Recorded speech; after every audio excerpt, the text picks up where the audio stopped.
México, 1985. 10.000 muertos en el terremoto.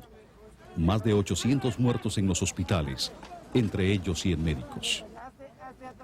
Chile, 1985. Un terremoto daña la estructura del 25% de los hospitales. San Salvador, El Salvador, 1986. Destrucción de 90% de la capacidad hospitalaria. El huracán Gilberto azota el Caribe en 1988. Daña el 90% de las instalaciones de salud de Jamaica. El huracán Luis castiga a los hospitales afectados por desastres anteriores. Cuando ocurre un desastre natural, las instalaciones de atención de salud pueden estar entre sus víctimas. Y cuando los hospitales sufren daños, el costo puede ser astronómico. Y los efectos de la destrucción se sienten por años. Pero gran parte del daño puede evitarse en los meses y años que preceden a un desastre natural.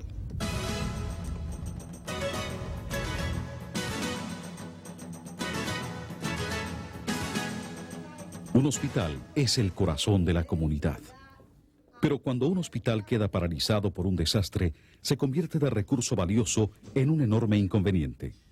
El peor caso: el derrumbe de uno de estos edificios. Un hospital inservible no puede salvar vidas.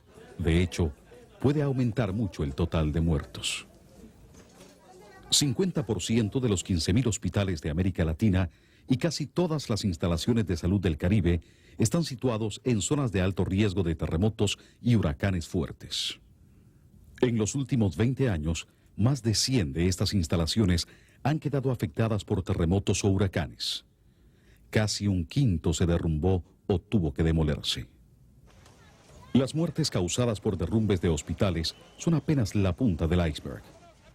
¿Cuántas muertes más ocurren cuando las instalaciones de salud no funcionan y no hay atención cuando más se necesita? Hasta la fecha, los desastres han destruido más de 10.000 camas de hospital en la región. Los hospitales quedaron paralizados en todas las islas afectadas por huracanes en el Caribe en 1995.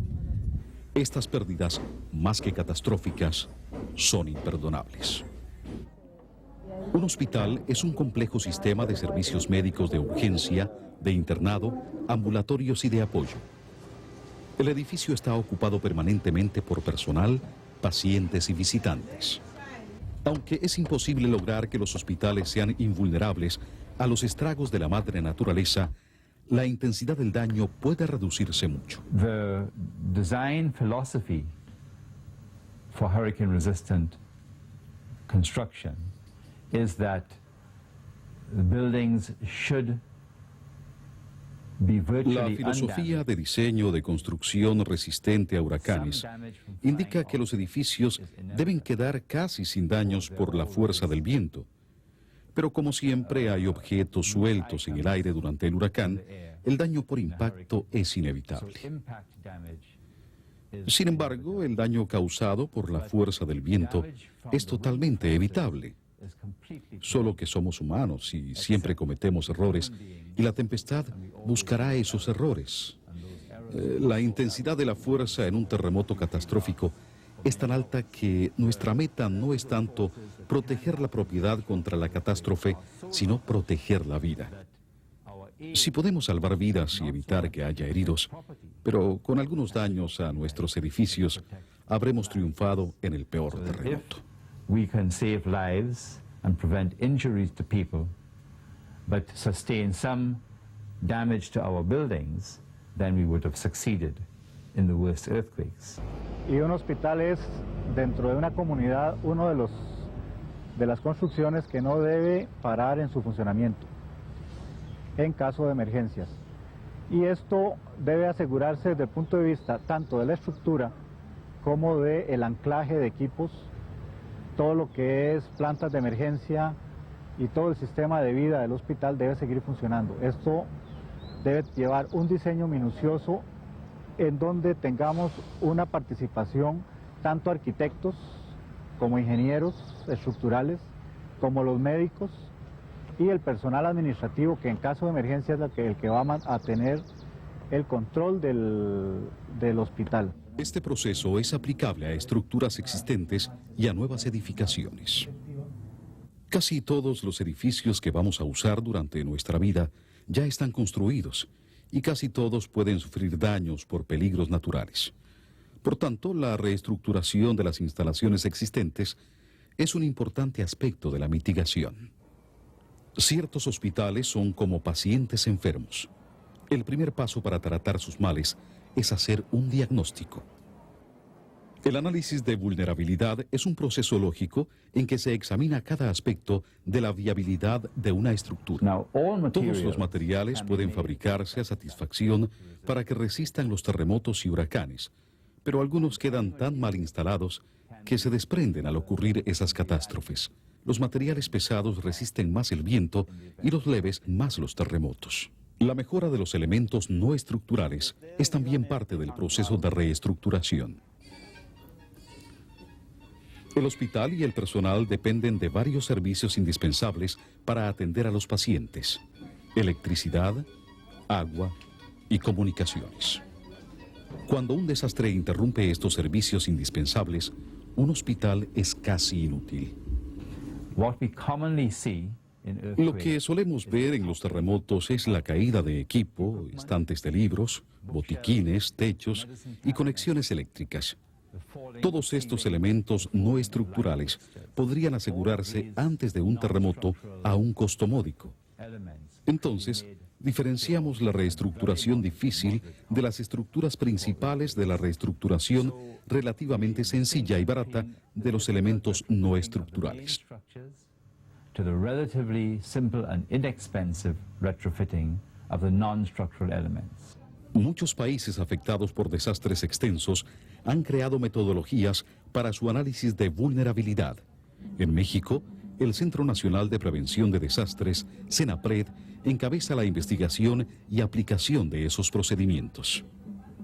En el ámbito regional, la Organización Panamericana de la Salud, con el apoyo de la Oficina de Asistencia Exterior en casos de desastre de la Agencia de los Estados Unidos para el Desarrollo Internacional y de la Agencia Canadiense para el Desarrollo Internacional, ha contribuido a recopilar documentos técnicos y pautas para el sector de salud.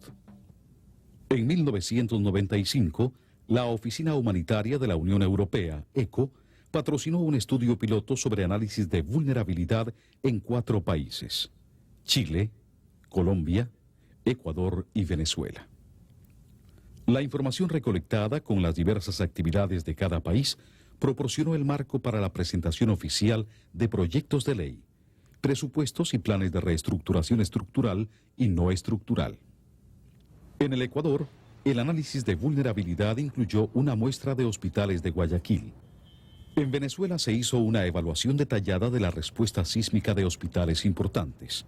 Un grupo de participantes de 40 hospitales de Chile creó una metodología original para la evaluación cualitativa de la vulnerabilidad. La modelización de la estructura en computador prueba y verifica las suposiciones sobre su durabilidad.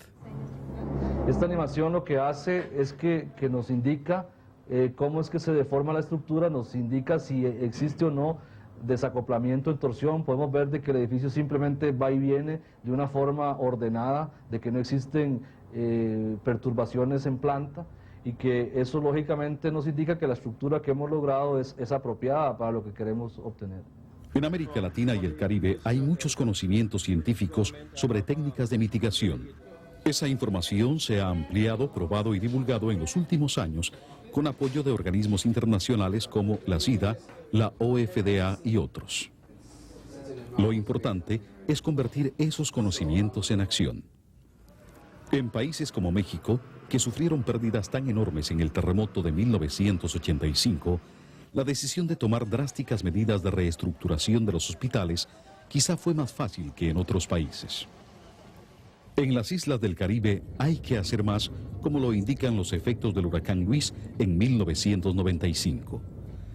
Las pérdidas causadas por el viento son menos graves y más fáciles de prevenir que las ocasionadas por terremotos, pero se ha progresado. At the moment, almost all of the Commonwealth Caribbean countries De momento, casi todos los países de la Mancomunidad del Caribe Están en alguna etapa del proceso de preparar, introducir y decretar códigos legales de construcción. Van a la vanguardia en este ejercicio los pequeños territorios de las islas Turcas y Caicos y Montserrat, acompañados de Antigua.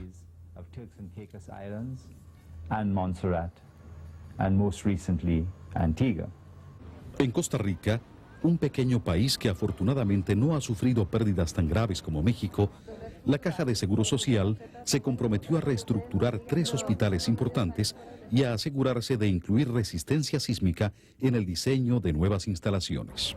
La decisión de reforzar nuestros hospitales no fue una decisión sin dolor. En realidad, tuvimos que sufrir el ver nuestros hospitales dañados por un sismo para que nos despertara la necesidad de reforzar las estructuras.